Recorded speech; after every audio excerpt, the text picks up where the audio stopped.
להרצאה הבאה. אנחנו נמצאים בתקופה של שינויים בו זמנית של מודלים עסקיים וגם של טכנולוגיות חדשניות.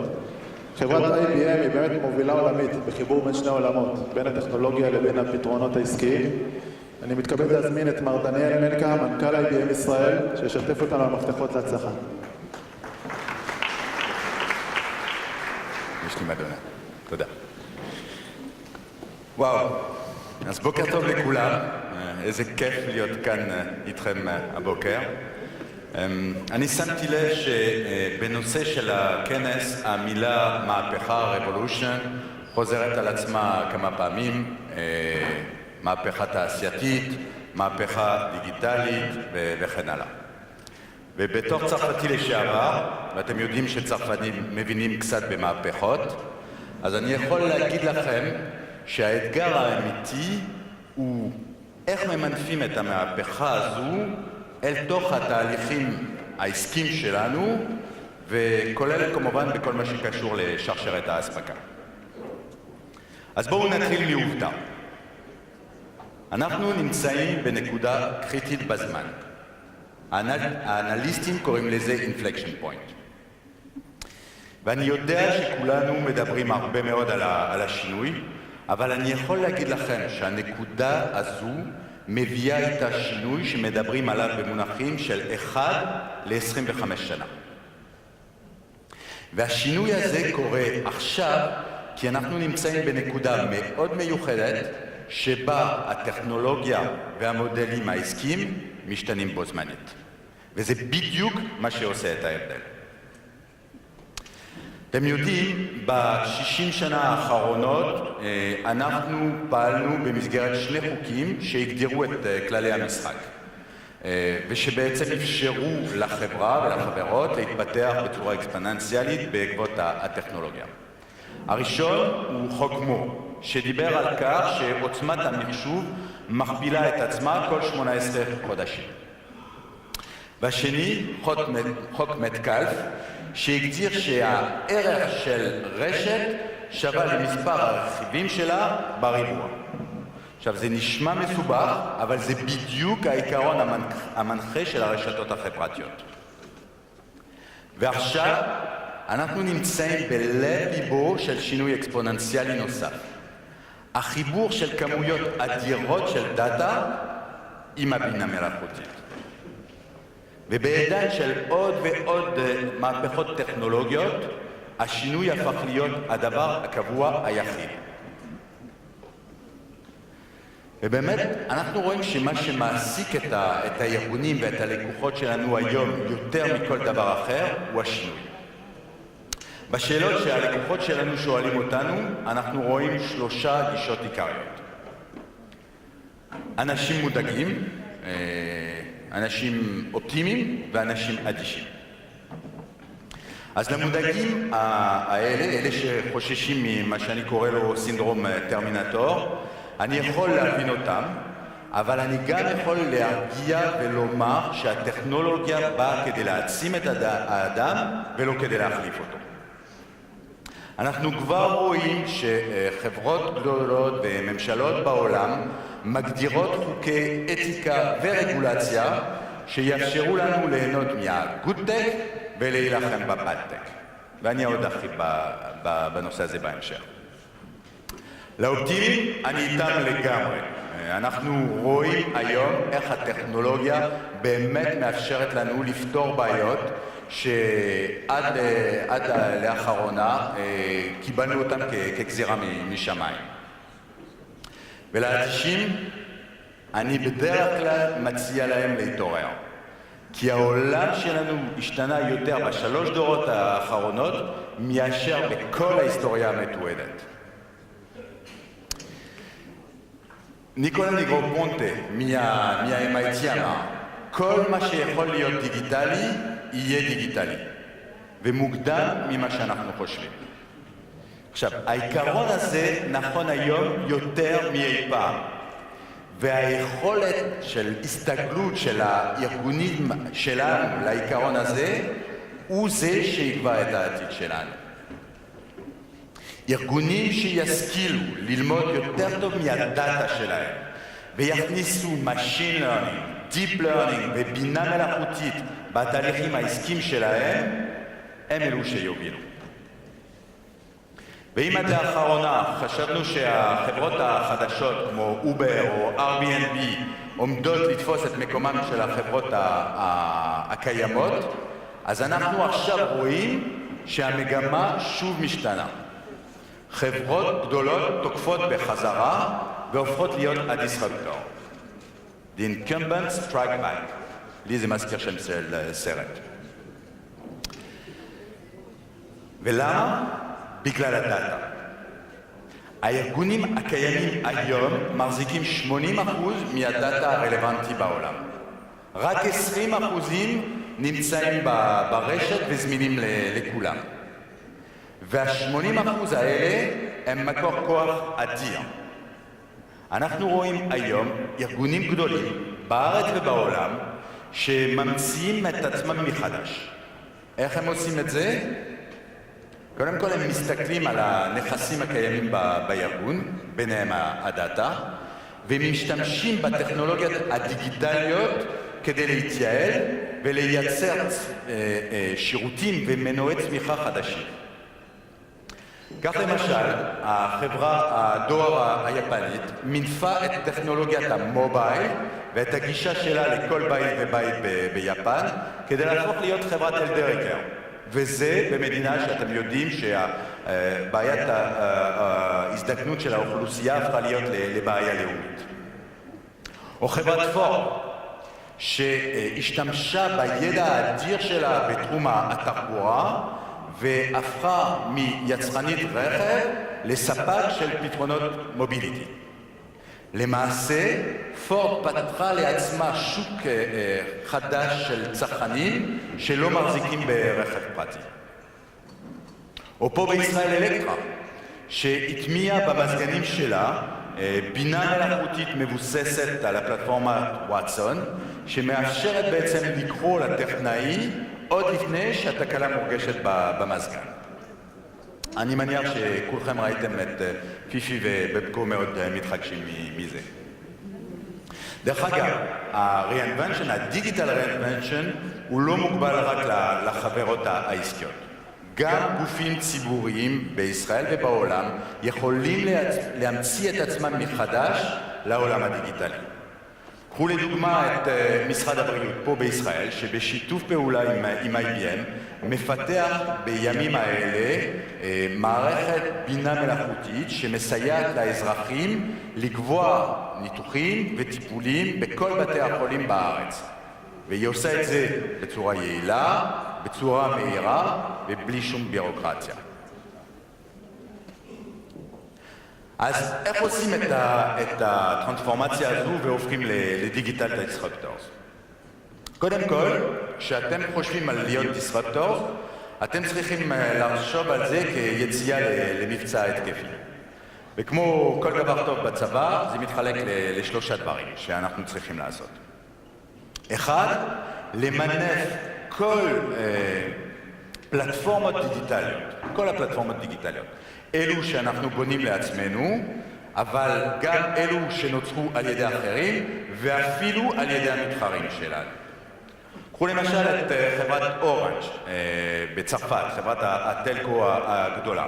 היא אימצה את פלטפורמת וואטסון, פלטפורמת הבינה מלאכותית של IBM, כדי להפוך להיות בנק דיגיטלי לכל דבר, ולהציע שירותים בנקאיים מלאים ל-34 מיליון הלקוחות שלה. הדבר השני, לשלב לימוד ובינה מלאכותית בכל תהליכים ומוצרים של הארגון. למשל, אנחנו ב-IBM אימצנו את הבינה מלאכותית כדי לעזור למומחי השירות שלנו לתת תמיכה באלפי מוצרים של הפורטפוליו שלנו. ובכך אנחנו הצלחנו להקטין את הזמן טיפול בתקלות ביותר מ-30%. עכשיו, תחשבו על ההשלכות האופרטיביות של חיסכון של 30% בזמן ובעלות בטיפול בפניות של לקוחות. ואני כמובן אפילו לא מדבר על ההשפעה על השביעות רצון של אותם הלקוחות. והדבר האחרון, חשוב במיוחד להעצים את העובדים שלכם באמצעות כל כלי אינטליגנציה דיגיטלית אפשרי. קחו למשל את הבנק קרדיט מוטואל. הוא צייד 35,000 יועצים בנקאיים בווירטואל אדוויזור, מבוסס על וואטסון, גם פלטפורמת הבינה מלאכותית שלנו. בין היתר, הווירטואל אדוויזור הזה עזר ליועצים האלה לענות בצורה אוטומטית ליותר מ10 מיליון אימיילים שהתקבלו בבנק מדי חודש. אנחנו ב-IBM עוזרים לחברות ולארגונים להתמודד עם השינוי המתמיד. אבל בעצם גם אנחנו המצאנו את עצמנו מחדש בעשור האחרון כדי להפוך להיות מה שאנחנו היום. אנחנו חברה של פתרונות בינה מלאכותית שמפותחים בקונטקסט של תעשיות ספציפיות כדי להיות רלוונטיים לתעשיות שלכם ושמונגשים ללקוחות שלנו על פלטפורמת ענן. Cognitive Industry Cloud. זו האסטרטגיה של IBM בשלוש מילים. והיום אנחנו מלווים מאות ארגונים בכל רחבי העולם במעבר שלהם אל ה-AI, אל הבינה מלאכותית ואל הקלאוד. ועכשיו תרשו לי לעשות פוז לרגע. כי דווקא בגלל שאנחנו בכנס של מנהלים בכירים, אנחנו לא יכולים להתעלם מההשפעה של הטכנולוגיה שלנו, של הטכנולוגיה בכלל, על החברה שלנו. חברה במובן של סוסייטי. אז כולנו מבינים שלעולם של הדאטה יש פוטנציאל עצום, אבל יחד עם זאת הוא מטיל על כולנו אחריות מאוד גדולה. ולכן הגדרנו לעצמנו ב-IBM כללי אתיקה מאוד ברורים בכל מה שקשור ל-AI, בינה מלאכותית ודאטה. ואני רוצה להתייחס לשלושה נושאים. אחריות בכל מה שקשור לדאטה, משרות ומקצועות חדשים, והנושא של ה-inclusion, הכלה. אז בנושא של ה-data responsibility, אחד מכללי האתיקה המרכזיים שלנו הוא שאנחנו מאמינים שהדאטה שייכת לכם ולארגונים שלכם. ולהבדיל מחברות אחרות, המודל העסקי שלנו לא בנוי על הניצול של הדאטה שלכם. אנחנו לעולם לא נעשה שימוש בדאטה שלכם. וכמובן, הדגש על נושא הסקיוריטי הוא הכרחי כדי להבטיח את המידע ואת הפרטיות של כל אחד ואחד מאיתנו. בנושא של מקצועות חדשים, הזכרתי כבר קודם כלל נוסף, ואולי הוא החשוב ביותר. האדם והמכונה יעמדו זה לצד זה, והמכונה לא תחליף את האדם. יחד עם זאת, שוק העבודה כן משתנה. ואנחנו מאמינים שבצורה כזו או אחרת, 100% מהמקצועות הולכים להשתנות. אז ברור שהחינוך צריך להשתנות מהיסודי ועד האקדמיה, אבל גם אנחנו, שכבר נמצאים בשוק העבודה, צריכים להתכונן. כי כנראה שרובנו המוחלט נידרש לשנות את האופן שבו אנחנו מבצעים את העבודה שלנו. אם אתה רופא, בין אם אתה רופא, מהנדסת, עורכת דין, מפיק מוזיקלי, מורה או מנכ"לית, כולנו עתידים להשתמש בבינה מלאכותית בעבודה היומיומית שלנו. ואני רוצה רגע לגעת בנושא נוסף שבעיניי הוא סופר חשוב, וזה נושא של ההכלה, inclusion. אני מאוד גאה לעמוד פה בישראל בראש של חברה שהנושא של ה-diversity הוא חלק מה-DNA שלה יותר מ-100 שנה. אבל inclusion זה יותר מ-diversity. זה למשל לחשוב כל הזמן איך הטכנולוגיה יכולה לעזור לאנשים עם מוגבלויות להשתלב בחברה ובעולם העבודה. זה גם למשל לחשוב איך הטכנולוגיה יכולה להביא את החינוך או את הבריאות לאזורים הכי נידחים, וכך לאפשר לילדים מאוכלוסיות מוחלשות להצליח כנגד כל הסיכונים. ואם אני חוזר עכשיו לביזנס, אז דיברנו הרבה על AI, דיברנו על בינה מלאכותית, דיברנו גם כן על ענן, מה הלאה? בלוקצ'יין. אני מניח שרובכם שמעתם את המשפט שאומר שבלוקצ'יין יעשה לעולם העסקים מה שהאינטרנט עשה לעולם המחשוב.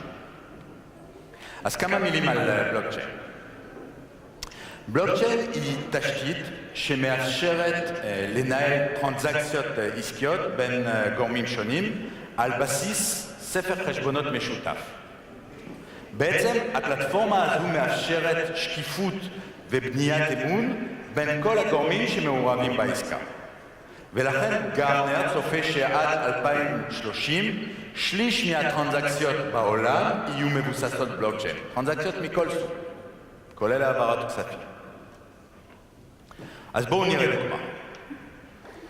כשאנחנו שותים קפה, איך אנחנו יכולים לוודא שהוא מגיע מסביבה של מסחר הוגן, שבה לא העסיקו ילדים, שהוא צמח בסביבה בריאה ונקייה מזיהומים, שהוא הובל בתנאים האופטימליים באונייה, עד לבריסטה שמכינה את הכוס קפה מולנו.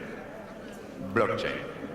הבלוקצ'יין מאפשר לנו לעקוב אחרי המסלול המדויק של הקפה בעזרת רשת שבה שותפים כל הגורמים המעורבים בתהליך. וכמובן שלא מדובר רק על קפה, אנחנו מדברים גם על food safety, בדומה לדוגמה של הקפה. אנחנו הקמנו קונסורציום עם רשתות ריטייל הגדולות בעולם כמו וולמארט ועם יצרני המזון הגדולים בעולם, כדי לתת טרסביליטי מוחלט לכל המוצרים בנקודת המכירה. או בעסקי היהלומים, למשל, בדגש על מניעת של זיוף וגם מניעת של מסחר ביהלומי דמים. או בתחום המסחר והתובלה הבינלאומי. אנחנו, יחד עם מרץ, הקמנו תהליך דיגיטלי אחוד שמנהל את כל התהליך מהרגע שהמוצר יוצא מהמפעל ועד לצרכן הסופי. ויש עוד הרבה דוגמאות כמובן. בכל מקום שבו מעורבים אנשים, מוצרים פיזיים או וירטואליים, ומעורב כסף, יש מקום לבלוקצ'יין.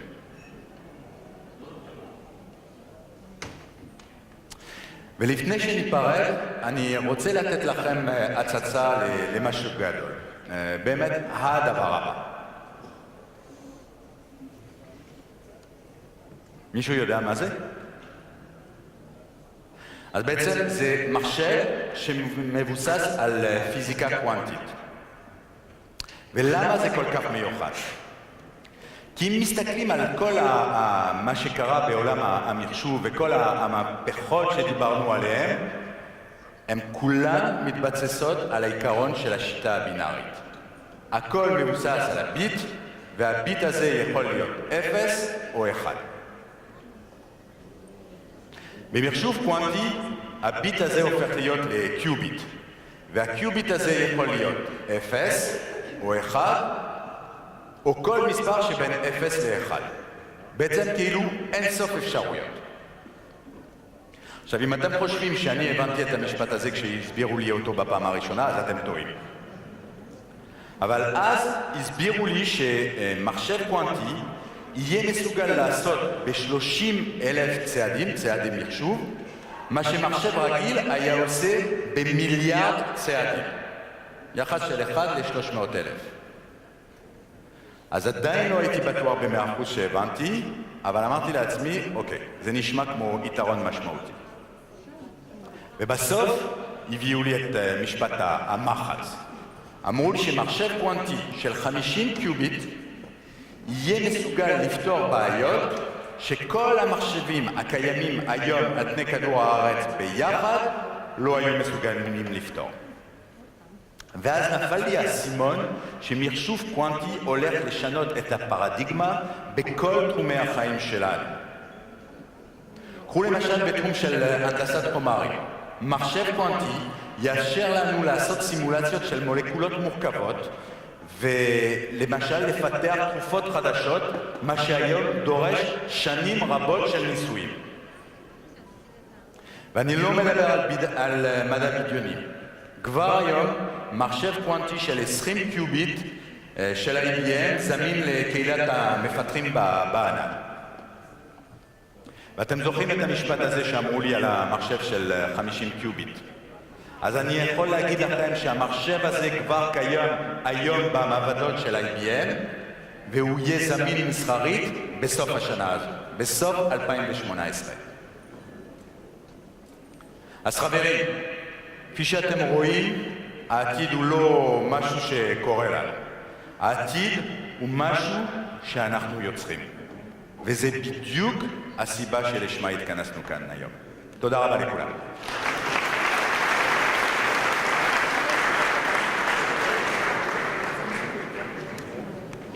בוודאי, לך. לפני שדניאל בורח. בטח.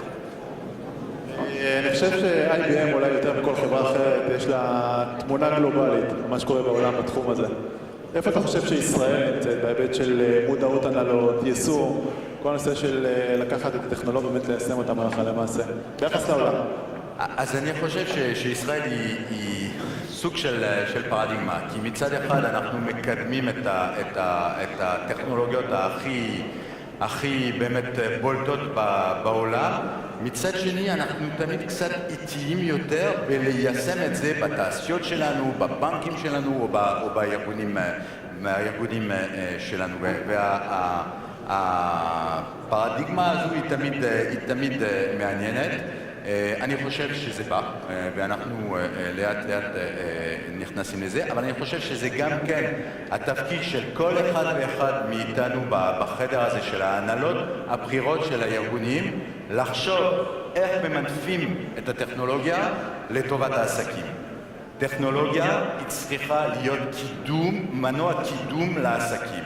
לא איזשהו מין הול שהחברות צריכות לסחוב עליהן, ואנחנו רואים הרבה מאוד דוגמאות, כולל אלה שהצגתי מקודם, שהן באמת הלכה למעשה איך טכנולוגיה משפרת את השורה התחתונה. תודה רבה. בבקשה.